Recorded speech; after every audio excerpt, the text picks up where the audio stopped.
Good afternoon. Today I'm going to be working on this piece of walnut here. A couple of different things I could have done with this. I could have cut it down into blanks, like a base type blank or whatever, and use this in the middle, going through the sides. But I've decided not to do that. What I'd like to do with this is make a bowl out of it, an Endgrain bowl. It's just about the right thickness, and we're just gonna make a bowl out of it. So, a couple things we have to look out for here. First of all, we're turning Endgrain, so our cut orientation is almost just the opposite of most bowls that we turn. So we have to be very aware of that, or we'll just get really bad tear out. And tear out on an Endgrain is worse than tear out on face grain. So it's harder to turn initially, and it's harder to sand and finish up. But also, I'm going to try to leave the bark on this thing. I'm going to try to leave the bark on the edge. Now, it looks like it's pretty tight and it feels pretty tight, so hopefully I'll be able to. But I don't know if you notice, it's not cut parallel.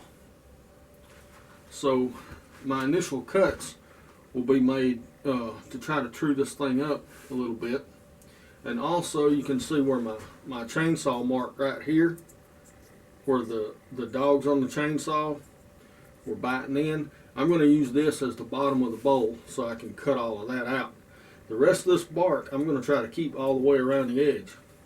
So we'll see how that turns out. I'm kind of anxious to turn it. It's been sitting in here for actually several years. It's been sitting under my lathe, Lord, forever. But we're going to get started on this thing. I'm going to mount it on faceplate first and try to get it trued up as much as possible. It is a natural edge bowl, so you won't actually get it in balance completely. But we'll see what we can get. Let's get started on this thing. All right, I'm going to find the center here and get ready to mount my faceplate on. I'm just measuring from bark to bark, two directions, kind of get a rough center, and mount my faceplate. Use my little centering jig, push it all the way through. That centers this thing up really nice. And right off the bat, I knew that this log is going to give me trouble. It was hard to even put screws in this thing, and I'm fixing to be spinning it on the lathe. But anyway, I got all my screws in. I used 1.5 inch screws to mount my faceplate, and of course I used all the screw holes in the faceplate. We'll get her mounted up. I gotta get my chuck off here. Little spacer. Alright, we're ready to turn this puppy. Alright, make sure you wear your face shield, fellas, and guys and gals. It's only smart. There's been a lot of talk on Facebook and some of the other social media, about the use of face plates and things like that. Now, also, you notice I'm wearing a glove. Once I got started turning on this thing, the bark coming off of that was like sandblast, like it was coming out of a sandblaster, and it was really burning my hands bad. So I put a glove on until I could get through past all this stuff. But I kept my hands away from that spinning wood. But anyway, I'm just I've got my rough tenon shaped. It's not shaped now, but I'm going to start making my cuts now. I'm going to cut from the upside from the outside down all the way down to the bottom. And this is because the grain is oriented, the way the grain is oriented in an end grain turn, you always want to cut downhill on an end grain turn on the outside. So anyway, I'm going to work my way up to the top. And just see how it goes. Now this wood is rock hard. It's very, very hard, and it was hard to cut. It was just really hard, dry wood. It's been sitting here for a long time, just getting drier and drier and drier. But what's really nice about this bowl though is there's no cracks. There's no checking from the pith coming out. And you can see if you make a cut in this direction trying to go up, it's hard to do, and it looks really rough. So make all your cuts on an end grain turn coming downhill just like this. Now on a face grain turn you want to go uphill. But it's starting to take a shape now. So we're just going to keep working on the outside. I'm spinning about 600 RPMs, maybe a little more, and just working on the outside area. But you have to be patient with this, especially if your wood is really dry, because it is a lot harder to cut than, say, green wood or even wood that has any moisture content.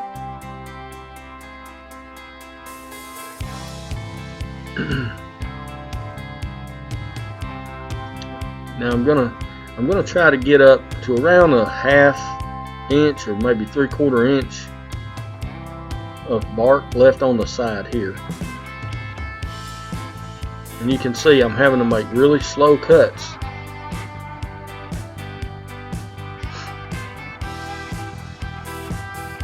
And I'm not being very aggressive with it. You can see about 3/4 inch there. I'm going to go just a little bit more, and I'll be done with the outside roughing anyway. We'll come back and just kind of scrape it down, smooth it out really nice. Be careful of the bark, because if you get a catch on that bark, you just lost it. It's gone. And I can never find bark that flies off in my shop. It just disappears. But I'm going to continue working on the outside until I get it the way I want it, the right shape, and get all my any tool marks or anything like that out of it.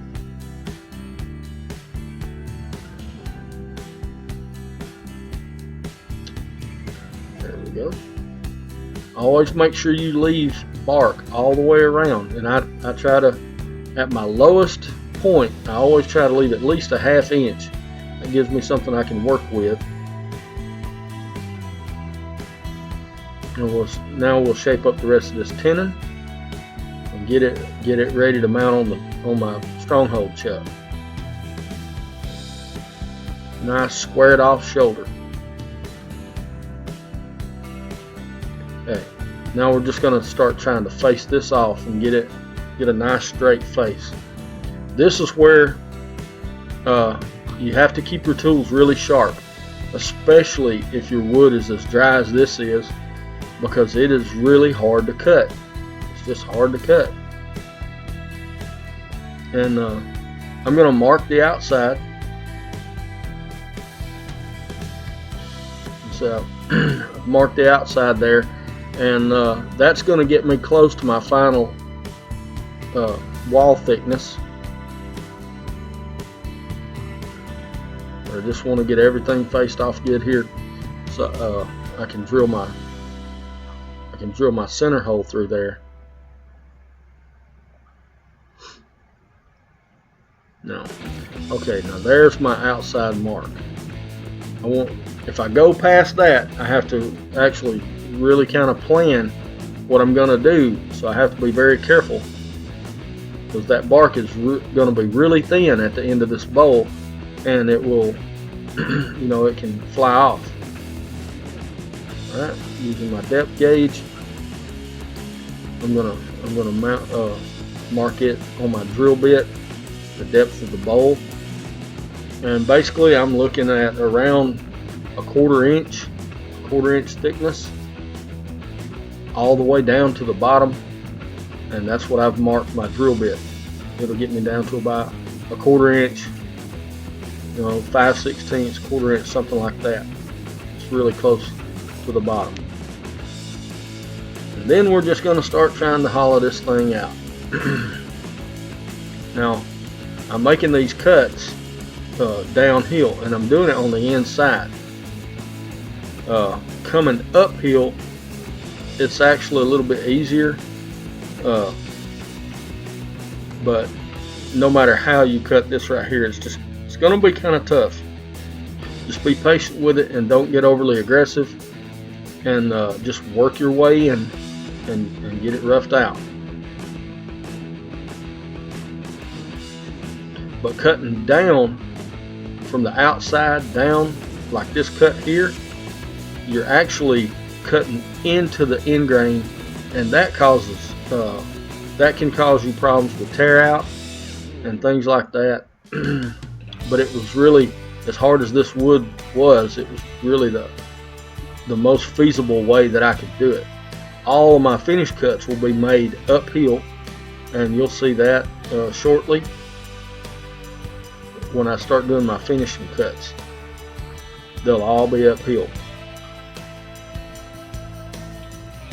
and that way I get the best possible finish on the inside of my bowl.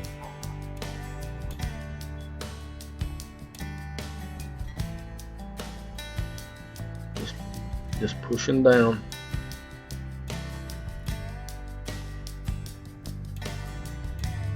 And as I get deeper in the bowl, I've got to start working on the outside areas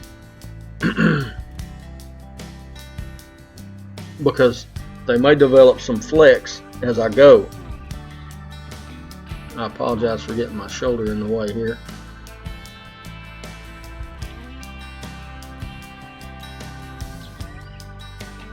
Nice, easy cuts, and take your time.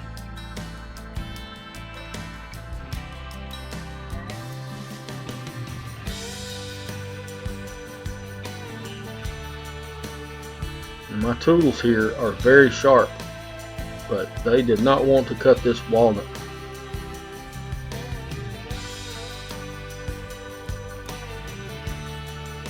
It was just very, very dry. Okay, checking my wall thickness here.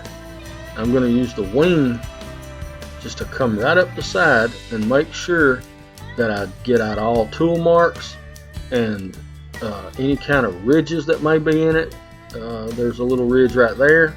I'm working on taking that out, and then I'll turn it up, close the face, and scrape it. Now that is slick as glass, and I'll just continue on working. I'll work my way on down to the bottom. Maybe you can see it a little better this way.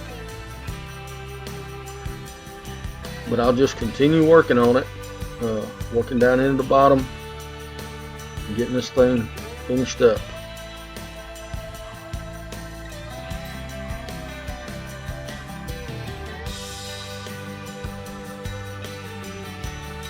And these are pull cuts, and this is all roughing.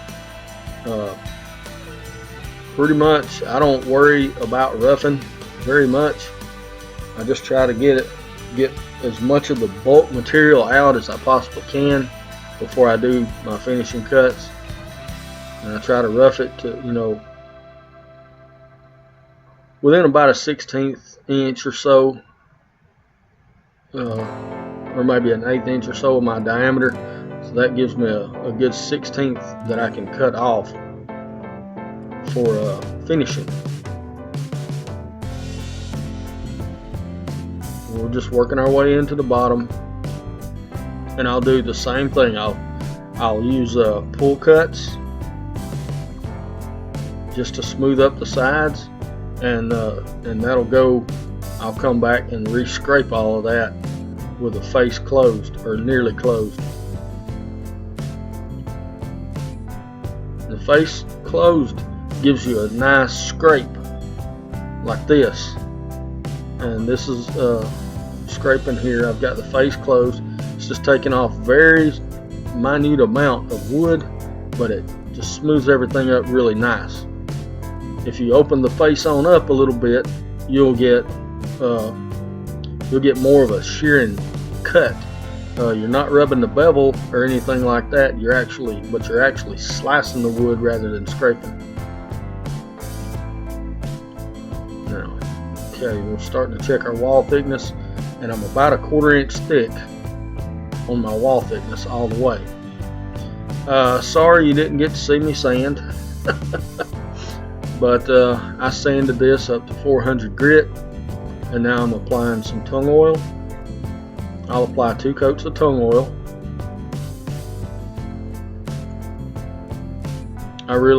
This is one of my tried and true finishes that I really like using.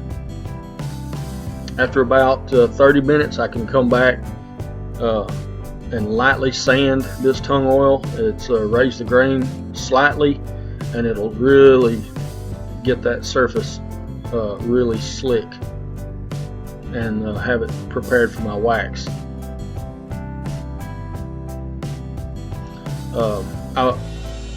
I've never used my Yorkshire grit on a natural edge bowl like this, mainly because of the bark. I'm worried I'll knock it off or something. But this finish right here I've used for years and years, and I love it. Works out really good and lasts a long time.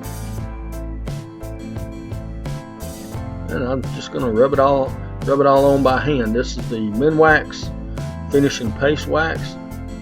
I'll rub it on the whole bowl, and then we'll come back and buff it off. And I'll buff it off with the lathe running. It takes about 20 minutes for the wax to dry. You want it to be dry before you start to buff, and then just lightly buff it off. You don't have to press hard. A lot of people think you actually have to press hard to buff. You really don't, you know. But that's 1 coat, and I did 2 coats on this one of the Minwax paste wax. Now we're just getting ready to take the tenon off. And you've gone this far with this bowl, and it looks great, I think. But you don't want to mess up now and throw this thing out of the lathe. The bark is pretty durable, but it can break off if it's forced. So make nice easy cuts on the bottom to make sure that you get your tenon off and get your bottom concave.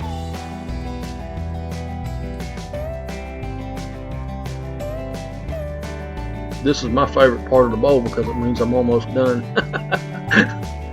But yeah, I'm just very slowly be patient and work that tenon all the way down, and then we'll start worrying about taking off the little nub. And I almost really messed up here because I didn't actually check to see if it was concave before I started working on the nub. You can see here I use my skew to I use it as a scraper and push it right down the nub. And then I decided that I needed to check to make sure it was concave, and I found out that it actually wasn't. The middle of it was high. So I'm going to check it here and see it's got a wobble. So I had to go back in and work on the bottom just a little bit more, take a little bit more out of the center, and everything worked out good. So we'll use our skew. I just use it to scrape on the bottom, smooth everything up, and there we go. There we go.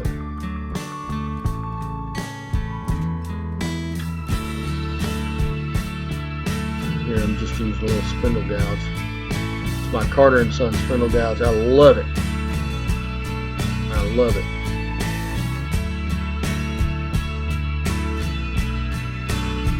And use my skew just to cut off that last little bit as far as I dare. Stop the lathe and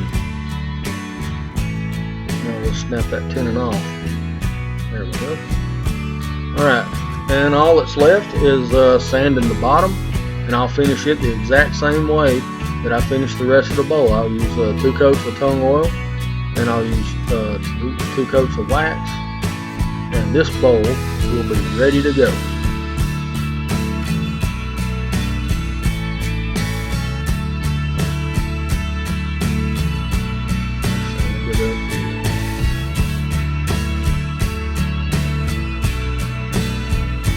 Okay, well that's the end of that. I thought this project went really well. I really enjoyed it. I like doing these bowls, but there is a distinct challenge in cutting end grain. End grain is a lot harder to cut than face grain is. So if you're going to turn a bowl like this, make sure that you have patience. Keep your tools really sharp because these type bowls will fight you all the way. But anyway, what I like about doing these spindle type bowl turns is you get this really tall bark and really jagged looking bark. I like that. That's just me. But I didn't have to put super glue or anything on this bark here. This wood was bone dry. Like I said, it had been up on the hill for several years, and then I cut out bowl blanks and spindle blanks and all kind of stuff out of it, and I moved a lot of it down here in the shop. I've got some of it still here, but yeah, and I let it sit in the shop. It's been sitting there on top of those shavings for about 2 or 3 years now. Anyway, that wood was bone dry. I get questions about, do you rather turn seasoned wood or do you like turning green wood or whatever? A lot of times I'll turn green wood, and rough it out. Sometimes I'll boil the bowls and all to help them dry quicker and all of that. And I've got a video on that if you'd like to see that. But I don't really like going back and having to return something that I've already turned. So I'm kind of leaning more now, as the years have gone by, to just turning cured wood. Will I still turn green? Yes, I will. And you'll see me turning green wood too. But I prefer normally to turn cured wood. I put this wood on the lathe. I put this log on the lathe 2 days ago, and I'm done with it.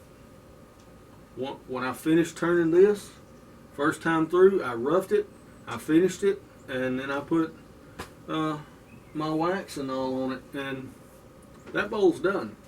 I don't have to worry about putting it back, putting dates on it, weighing it, things like that. I don't have to worry about that. It's done.